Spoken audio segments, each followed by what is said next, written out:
In this interactive video, we are going to introduce the study of the world's religions, the topic of our course. So, when we're talking about religion as a subject of academic inquiry, right? An academic endeavor, there's a few ideas that it's helpful to keep in mind.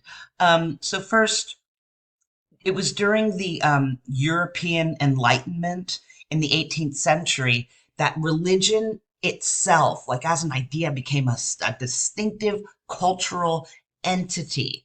Because prior to then, it didn't even occur to people to think of religion as an entity that could be separated from other aspects of culture and hence studied. It was just so embedded in everyone's thinking and everyday being, right? So then it's also helpful to compare and contrast religious studies versus theology. So religious studies, just like any other academic pursuit, is to a large extent based on an analysis of empirical data that we have about people and their religions, whereas theology focuses on the nature of the divine, like doing and being religious. And there were notable early attempts at religious studies. And, just like any early attempts in a new discipline, they were all found to be lacking in some dimension.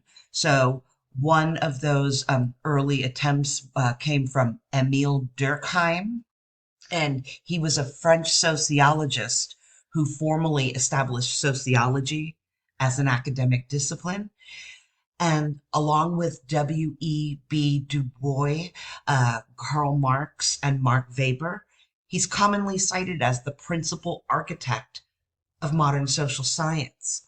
So Durkheim emphasized the social nature of religion. And his famous book on this topic was The Elementary Forms of Religious Life in 1912. Then there's William James. And James was an American philosopher and psychologist, and the first educator to offer a psychology course in the United States, which is really cool. He emphasized the individual nature of religion as opposed to Durkheim, again, who emphasized the social nature of religion. And his famous book on this topic is called The Varieties of Religious Experience from 1902. And further, William James defined religion as the feelings, acts, and experiences of individual men in their solitude. And this is a painting by Caspar David Friedrich called Wander Above a Sea of Fog. Okay. Then there was Paul Tillich. And Paul Tillich was a German-American Christian existentialist philosopher and a Lutheran Protestant theologian. And he was widely regarded as one of the most influential theologians of the 20th century. And he introduced the notion of religion as the quote unquote ultimate concern. And he emphasized the existential or spiritual nature of religion. So again, we have Durkheim emphasizing the social aspect, William James emphasizing the individual aspect, and Tillich, who emphasized the existential slash spiritual nature of religion. And his famous book on this topic was called The Courage to Be from 1952. So it's always a good idea to get move this around just a little bit here for us, if I can. Oh, rats. Okay. Well, one prominent definition of religion, and there's a bunch of them out there. So, HarperCollins says this: one may clarify the term religion by defining it as a system of beliefs and practices that are relative to superhuman beings, like supernatural beings.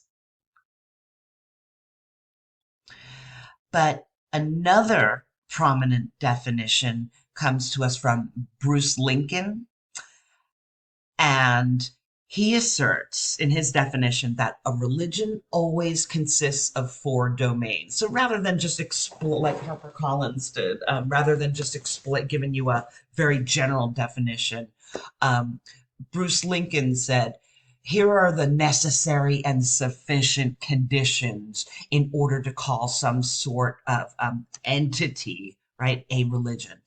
He said it has to be a discourse whose concerns transcend the human, temporal, and contingent, and that claims for itself a similarly transcendent status. There's a set of practices whose goal is to produce a proper world and or proper human subjects, right, to cultivate them as defined by a religious discourse to which these practices are connected. Has to have a community whose members construct their identity with reference to a religious discourse and its attendant practices. And it's an institution that regulates religious discourse, practices, and community, all the three prior mentioned, reproducing them over time and modifying them as necessary, while asserting their eternal validity and transcendent value. So that was all a mouthful, but it's a much more specific definition than HarperCollins gave us, right? So let's talk about what religions do, how they function. So whatever you think religion is, to be sure, religions do. They function. So again, Emile Durkheim discusses, thinks of religion and its function in terms of social unity, promoting social unity and moral community. Sigmund Freud says it functions as a universal obsessional neurosis, and Karl Marx says it's the opiate of the masses. So we'll take those each in turn. Again, Durkheim, there's a quote. He said, the general conclusion of the book which the reader has before him is that religion is something eminently social. Religious representations are collective representations which express collective realities. The rites are a manner of acting which take rise in the midst of assembled groups and which are destined to excite, maintain, or recreate certain mental states in these groups.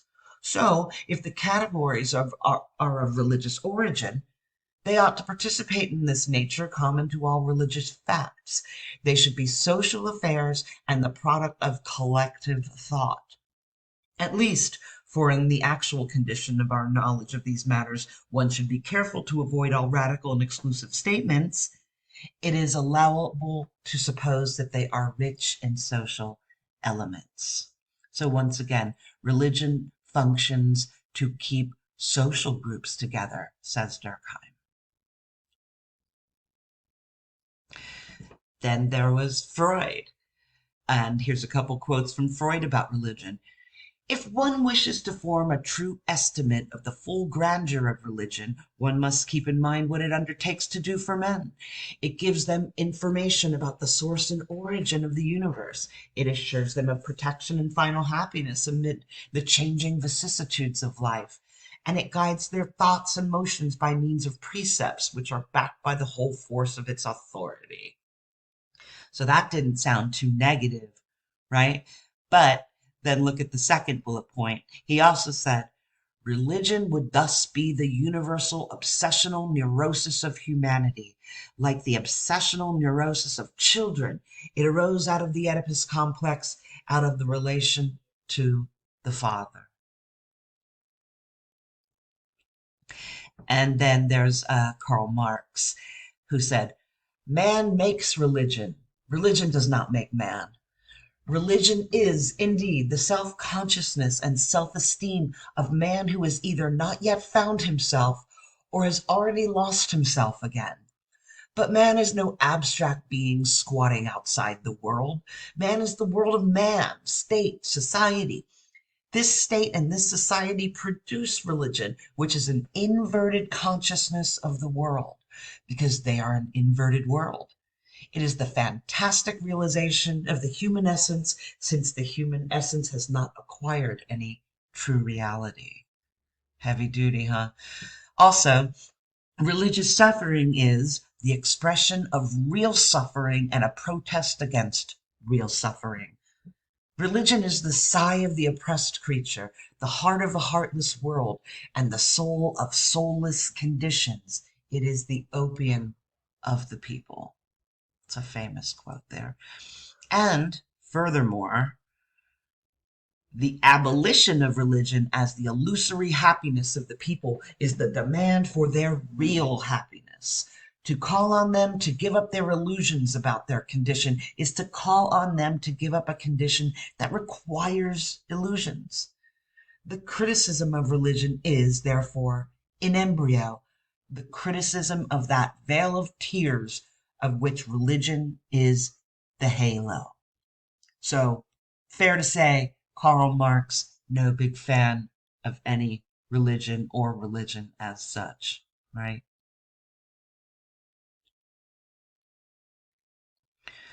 So let's take a look at some of religion's questions and challenges, what they put forth, generally speaking, almost across the board. So first, they all ask, what is ultimate reality? So you can have a theistic approach to that. And a theistic approach is that the nature of reality is divine, and the divine is thought of as God or gods, where you have polytheism, which is belief in more than one God. There's monotheism, where there's belief in only one God. Henotheism, which is a plurality of gods with one that's elevated to a special status, and pantheism, and that's that the divine is identical to the natural material world.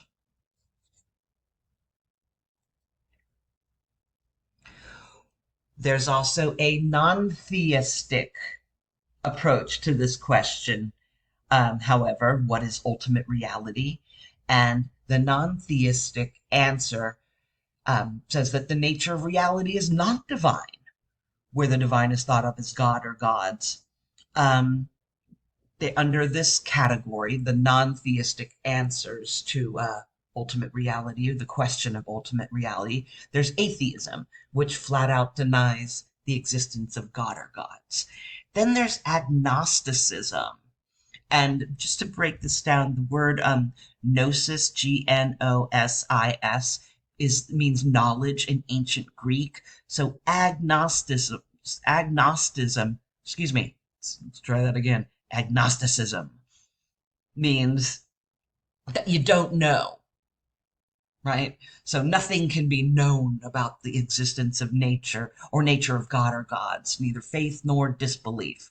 And under agnosticism, you can have strong agnosticism, weak, or apathetic, right? Lots of categories. And then there's scientism, and that's the belief that the scientific method has no or just very few limits and can be successfully applied to almost all aspects of life, be they spiritual or moral, right? That science can cover it. And if not now, then someday. And it provide an explanation for everything.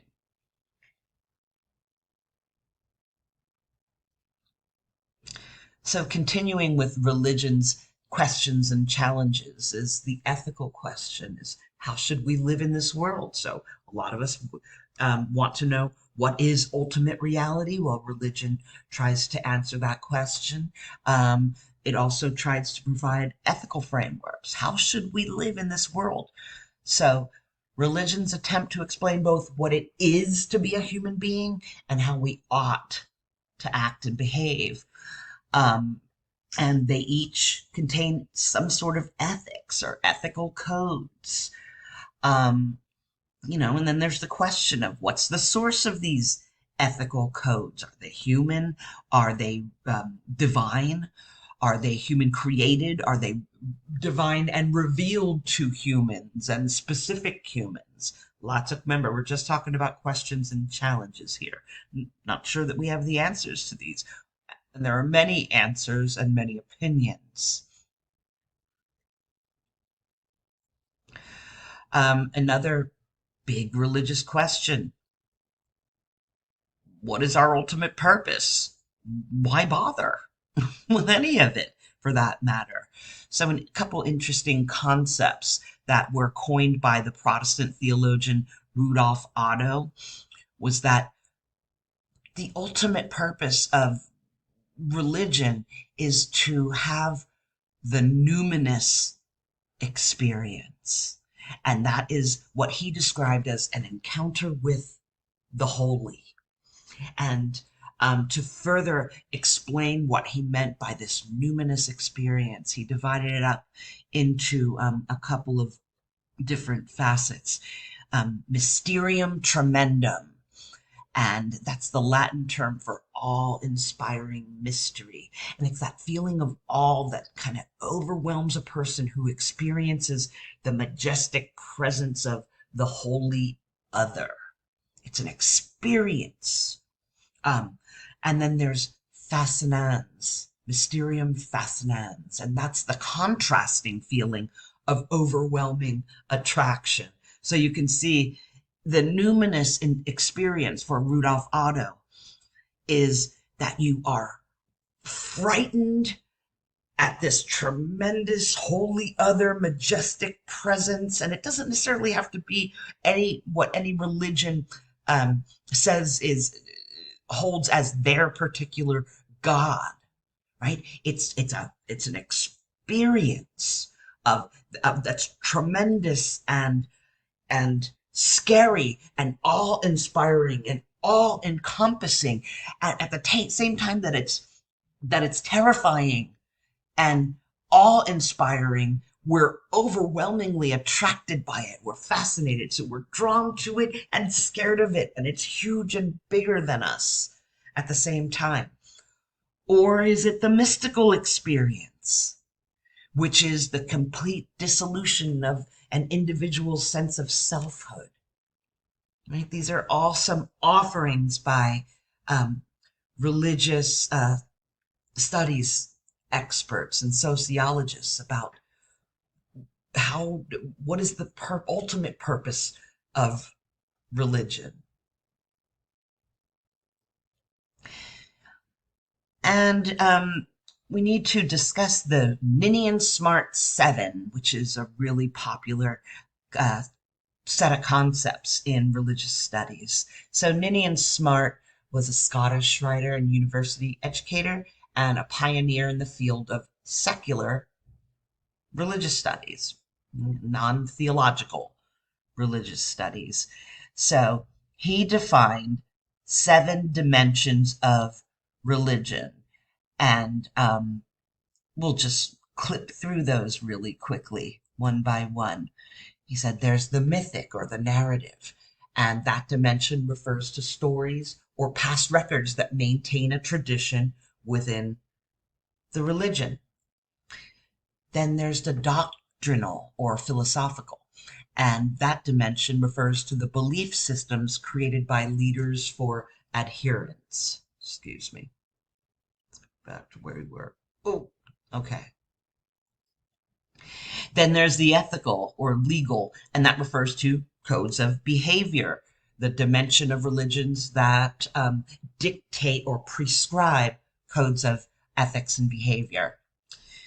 Then there's the ritual or practical dimension, and that refers to rituals and practices that provide spiritual, quote unquote, awareness of the particular religion's adherents.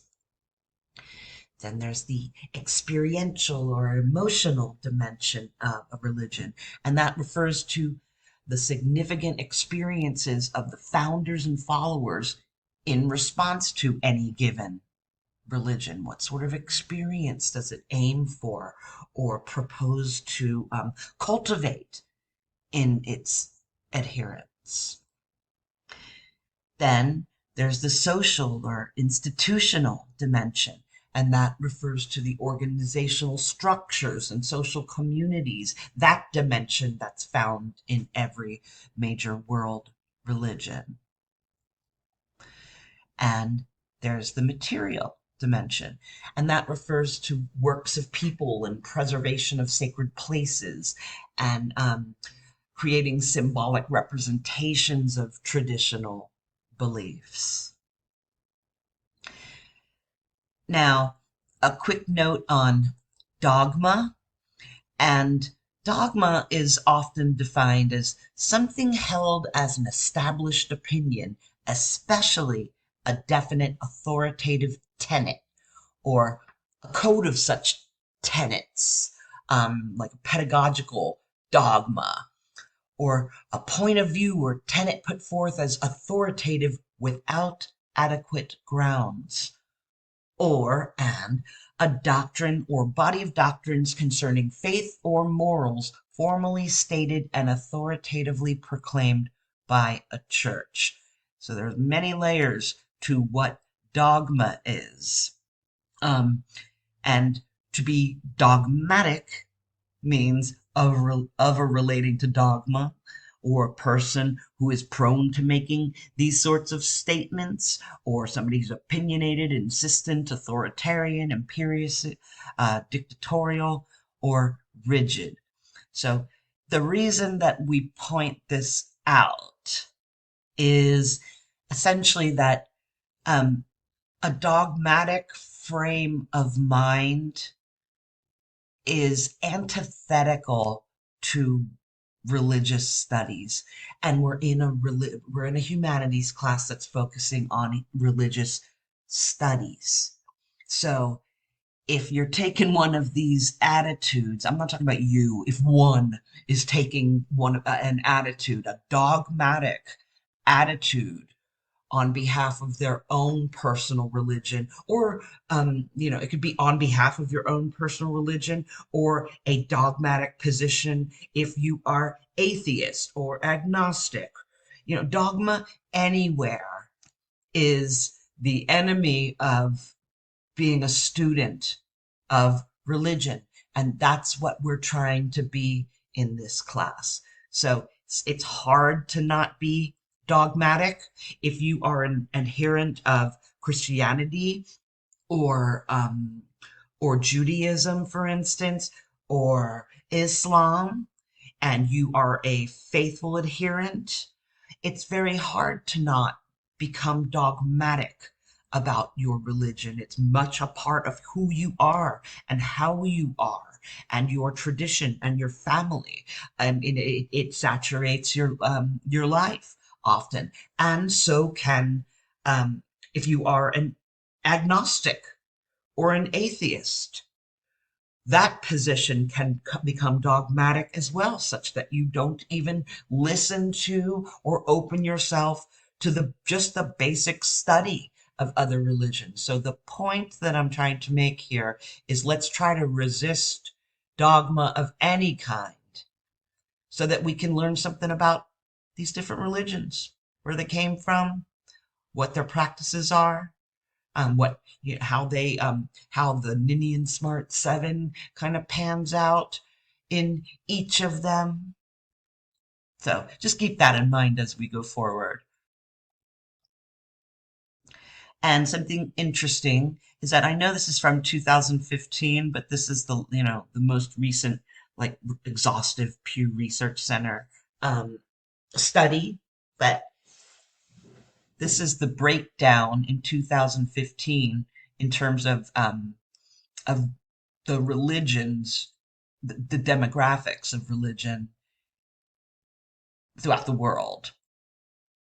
And also, interestingly, is that Muslims are projected to be the fastest growing major religious group, and that this is what the Pew Research Center is expecting from 2015 to 2060, right? Is a blow up of Muslims.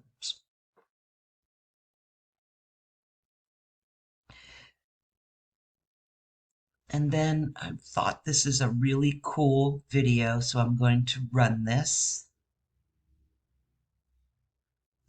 And it's about how the world's major religions spread, obviously.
So that's it.